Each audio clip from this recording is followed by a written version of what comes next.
So what happens when your frontal lobe is affected for whatever reason? So the frontal lobe for many years was thought to have nothing to do. Again, was thought to be the silent brain. Okay. There was an accident on the American Railroad in which a gentleman called Phineas Gage, who was a railroad worker, a tamping rod in a blast came out, went through his eye and went through his frontal lobe. Okay. Very, very interestingly, given the time, the 1800s, he actually survived. And he didn't have too much by way of neurological deficits. But what they noticed and what his doctor wrote down was that he was no longer Gage. In other words, his personality had radically changed.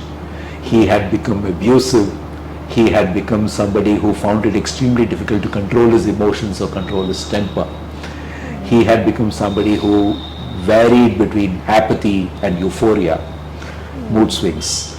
So those are the impacts of injury to the frontal lobe, and even today we encounter people, very often young adults, from road traffic accidents, for example, who suffer with the frontal lobe syndrome, and that becomes a very important reason why they find it very, very difficult to reintegrate with family, with society, at work, and so on. Because this is also your executive brain. It's responsible for planning.